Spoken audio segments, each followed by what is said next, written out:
დაიძაბა უკიდურესად ვითარება აზერბაიჯანსა და რუსეთს შორის, აი დიპლომატიურ დონეზე. იქ მოხდა შემდეგი მოვლენები. ესე იგი, რუსეთმა ჩაატარა სპეცოპერაცია, სადაც დააკავეს დაკავება ხდებოდა კრიმინალური ჯგუფის აზერბაიჯანელების და იქ თუ არ ვცდები, რაღაცა 2 ადამიანი დაიღუპა, ხო და დაახლოებით 50 ადამიანი დააკავეს, თან დააკავეს ისეთი ფორმით, რომ 2 კაცი მოკვდა. 2 კაცი მოკვდა. ოღონდ ესენი კრიმინალები იყო. ნუ როგორც რუსული მხარე აცხადებს, ეს გარდაცვლილი თუ მოკლული 2 ადამიანი შემჩნეული იყო წლების წინ და დღემდე რაღაც კრიმინალურ საქმიანობაში, მათ შორის მათ ბრალი ედებოდათ, რომ თავად თვითონ აზერბაიჯანის ვიღაც აზერბაიჯანელების სიკვდილს აბრალებდნენ ამათ, ყლელობას, ხო, სიკვდილს მეთქი. და ნუ ეგ არის რუსების მიერ გავრცელებული ვერსია, რომ რაღაც კრიმინალური აზერბაიჯანული კლანია ქალაქ ეკატერინბურგში და ეგ კლანი გაანეიტრალეს. და ამის პასუხად ახლა ეს კლანი რო გაანეიტრალეს, იქ 50-მდე ადამიანის დაკავებაც მოხდა და საკმაოდ უხეში ფორმებით მოხდა, როგორც ვრცელდება ინფორმაცია და ეს რუსები მე თავს იმართლებენ იმით, რომ ეს ხალხი ეს 2 ადამიანი რო დაიღუპა, იქ დაკავების დროს გული ცუდად გაუხდათ და მაგის ბრალი იყო და ნუ აზერბაიჯანელები ამბობენ, რომ ეს არის სინამდვილეში აზერბაიჯანელების დევნა, შევიწროება და ამის პასუხად დაიწყო აზერბაიჯანულ მედიაში, მათ შორის პოლიტიკურ დონეზე გადაწყვეტილებების მიღება მოხდა აზერბაიჯანის სპუტნიკის მაუწყებლობის ოფისში შევიდნენ რუსული საინფო მედია ქსელი სპუტნიკი, რომელიც ბევრ ქვეყანაში ფუნქციონირებს, საქართველოშიც არის და შევიდნენ ამ სპუტნიკის შენობაში, იქ სპეცოპერაცია ჩაატარეს, დააკავეს 2 ადამიანი, რომლებიც FSB-ს თქვა თანამშრომლები არიან. გამოაცხადეს ეგრე. გამოაცხადეს ეგრე, შეგვიძლია ეს კადრები. ხო, დაკავების კადრებიც გავრცელეს, ხო, ნახოთ.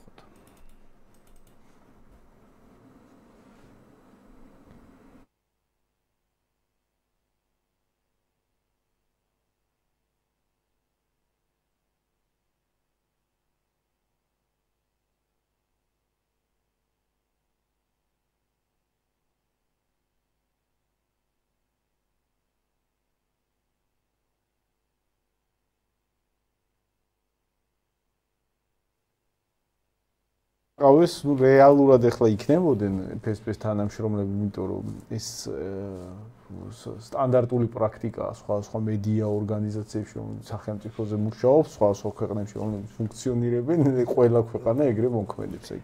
ანუ რუსული მედია საშუალება აზერბაიჯანში რო ყოფილიყო მათ შორის რუსული სპეცების ესა შეიძლება მაღალი ალბათობა უბრალოდ მანდარი კითხვა რატო წავიდა ამხელა განწვავება რამდენიმე აზერბაიჯანელი კრიმინალის დაკავების გამო?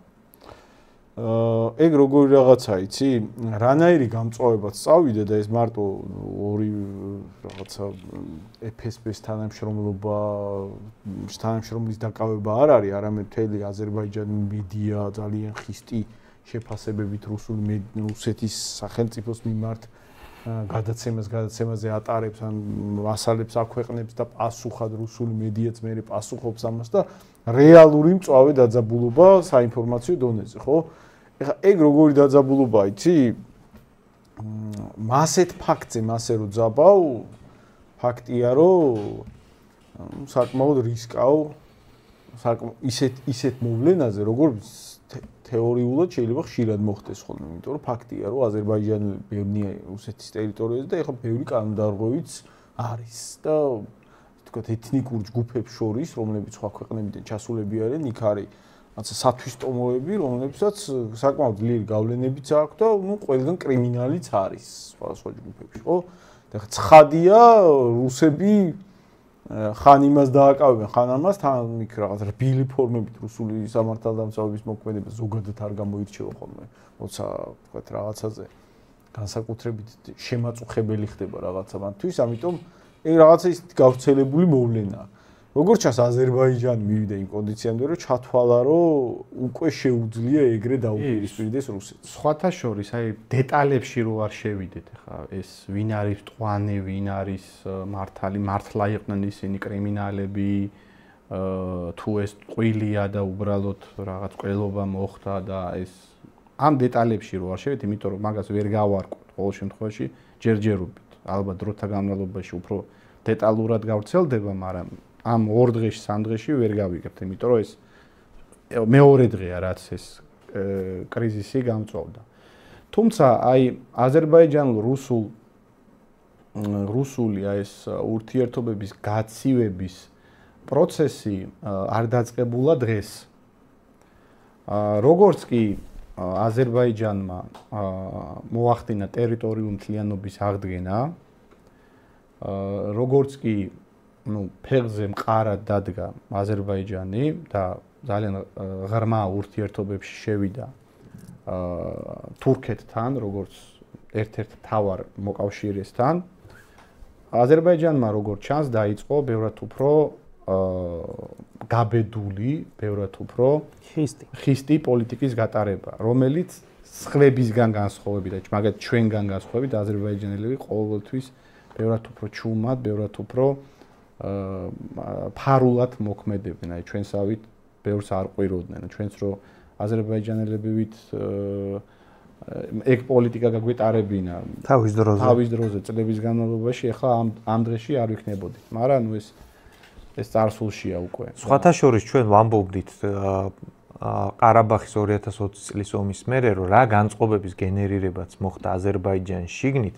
როგორც ხელისუფლების ისე საზოგადოების მხრიდან, მან დეტყობოდა, რომ ამ ომში გამარჯვების მერე აი ეს ცივი, პრაგმატული და ძალიან ეფექტური პოლიტიკა დასრულდა და აი ამ გამარჯვების ეიფორიამ ცოტა აზერბაიჯანს თავბრუ დაახლა. ჩვენ ამაზე საუბრობთ, თვითონ აზერბაიჯანის მართველებსაც ეტყობოდათ ეგ აი ეს რაღაც შურისძიების და აი ეს შელახული ღირსების დაკმაყოფილების ტენდენცია, რომელიც სულ უფრო და უფრო სხვა რაღაცაში გადადიოდა და მე მაგალითად ეხლა რამ გამაკვირვა.